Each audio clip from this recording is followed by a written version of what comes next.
So today, we are going to work together to solve a puzzle. And that puzzle is how you can make the most out of the many times every day when you feel like you don't have enough. And the reason that this is a puzzle is because most people think of not having enough as being a bad thing. But what I want to challenge you all to think about is how we can leverage that feeling and turn it into something positive, something we can benefit from both individually and collectively.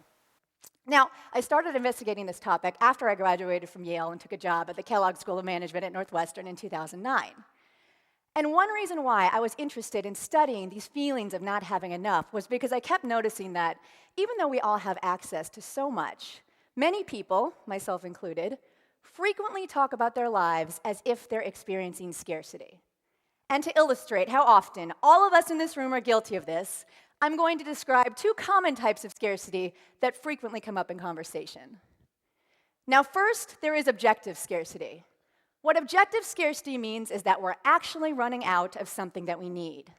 So if your car is low on gas, or your cell phone is low on battery, that is objective scarcity. Similarly, if you don't have enough time, or you don't have enough money, or you don't have enough room in your brain to think about all the time and money you don't have enough of, those are forms of objective scarcity too. And despite the relative abundance in our society, in many ways, objective scarcity is still alive and well. For example, we frequently feel like we don't have enough time, right? Why is that? Well, it's in part because technology has given us unprecedented access and opportunities, and we do not want to miss out, personally or professionally. Has the fact that we can buy whatever we want, whenever we want, and have it delivered in 2 days or less caused us to buy less? No. Has the fact that we can watch whatever we want, whenever we want, on any of our devices without commercials caused us to watch less? Right? No, of course. We also work more. It used to be that having a day job that paid the bills meant you were successful, right? Now people feel pressured to have a side hustle. So if you're crafty, you need to open an Etsy store. If you're witty, you need to start a podcast.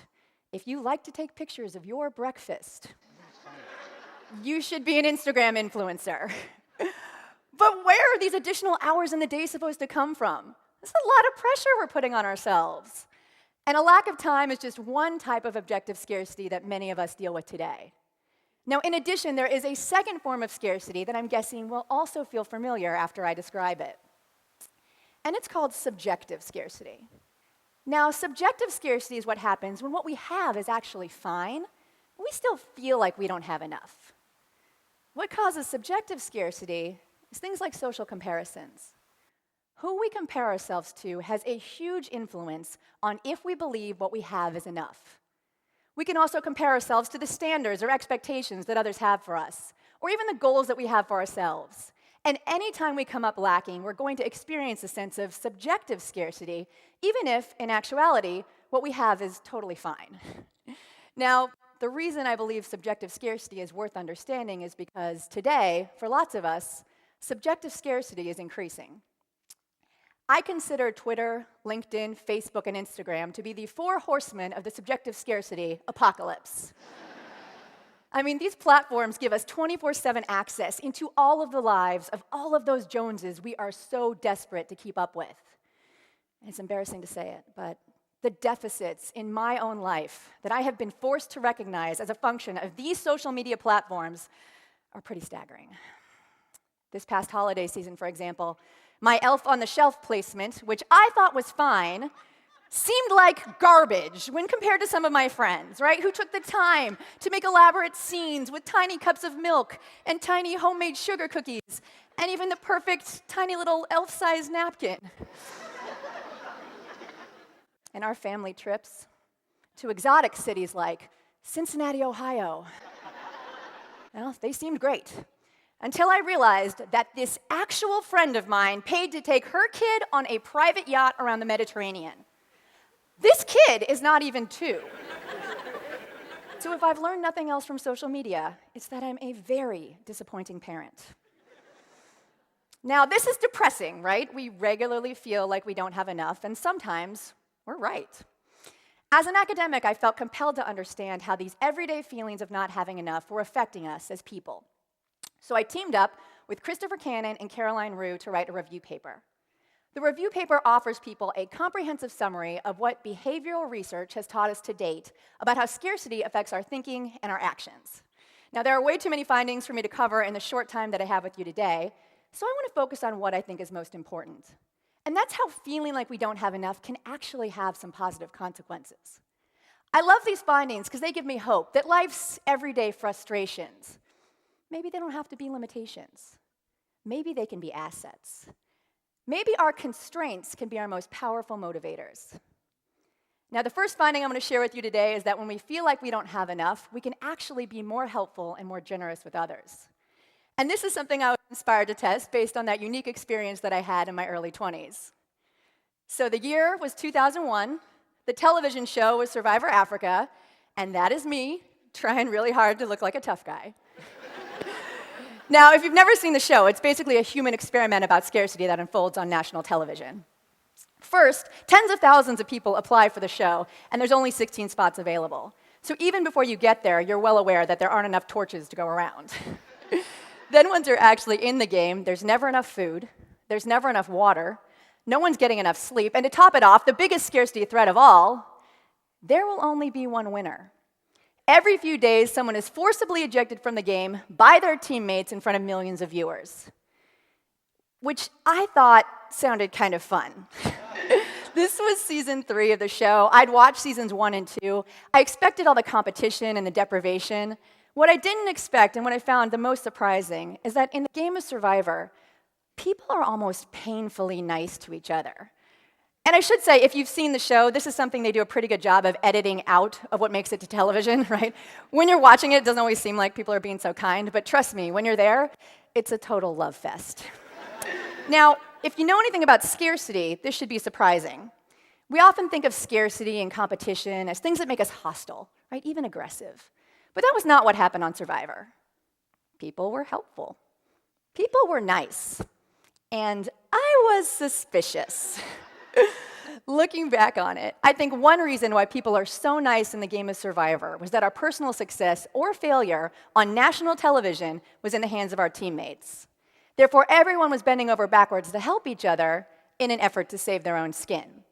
Now, we were definitely experiencing scarcity in many forms, but what kept us being kind to each other was we were motivated to win. And to win, we had to collaborate and build positive relationships. Our scarcity actually made us strategic and forward-looking. And I'm going to argue those are good things. Now, years later, I found some empirical support for this pattern of behavior in the lab at Northwestern. What we did was we brought in a bunch of undergraduate students and we randomly assigned them to the scarcity condition or the control condition. And in both conditions, people did a pretty similar task. So we gave them a list of common everyday resources: sugar, water, gasoline. For those in the control condition, we had them list 3 things you can do with each resource. So for sugar, bake a cake, sweeten my tea, sweeten my coffee. The scarcity condition was very similar, but with an important twist. Here, instead, we had people list 3 things you cannot do without the same resources. So again, for sugar, bake a cake, sweeten my tea, sweeten my coffee. What you see is in both conditions, people write the same things, but for half of them, those in the control condition, we've got them thinking about having adequate resources to do those things. And for those in the scarcity condition, we've got them thinking about not having enough. Next, we had them all move on and imagine a scenario that undergraduates commonly face. So we asked them to imagine that they're studying for a test and they're really struggling. They ask a friend for some help, and as a direct result of the friend's help, they end up doing really well on the test. Now we ask them if they'd like to give the friend a small gift to say thank you for their help. And when that was all we said, those in the scarcity condition were significantly less generous in their gift giving than those in the control condition. This is consistent with the notion that scarcity makes you selfish. However, when we instead told people that if you gave the friend a gift, they might be much more likely to help you again in the future if you need it, now those in the scarcity condition were the most generous out of everyone. And this was novel, because what this suggests is that those in the scarcity condition, those who felt like they didn't have enough, they could be more selfish or more generous as a function of what was in it for them. This means that scarcity doesn't have to be a blunt instrument that makes us more hostile or aggressive, but rather, it's more nuanced. It can make us keenly aware of returns on investment, and accordingly, we make strategic decisions with our own best interest in mind. Now, I realize this may sound like bad news to some, that scarcity increases this form of impure altruism where people are giving to get. But I don't think this is bad news. I think it's fine and even good to take care of yourself, especially if you're in a situation where you're experiencing a threat, like scarcity. As Stephen Covey famously said, in the long run, if it isn't a win for both of us, we both lose. Your scarcity can make you better at identifying those win-win opportunities when you help yourself by helping others. And this is just a tiny portion of the data that I've collected to date that gives me reason to believe that these common everyday experiences of not having enough, they can be put to good use. These frustrations don't have to be limitations. They can increase generosity and facilitate improvements in culture. They can lead to our making choices to take care of ourselves. And these are positive outcomes, both individually and collectively. Now back to the puzzle that we started out with. As you go through your day, if you're made to feel like you don't have enough because you're low on gas, or because you check your bank balance, or because you check Instagram, take a moment and take stock of how that feels. It might be uncomfortable, or even scary.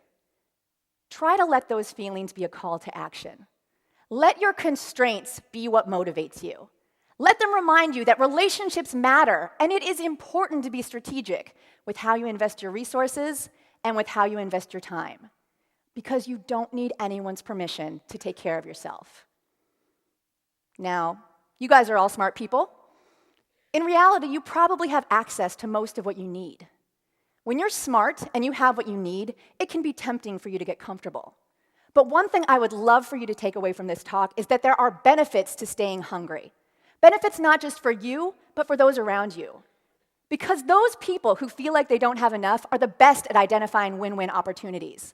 And those mutual benefits actually grow the pie. So you don't just win. We all win. So if you feel like you do have enough, ask yourself if you might benefit from some additional motivation. Could you do more? Could you be better? Could we all benefit if you raise the bar on what you expected from yourself? I can promise the one thing we are all truly running low on is time together on this planet.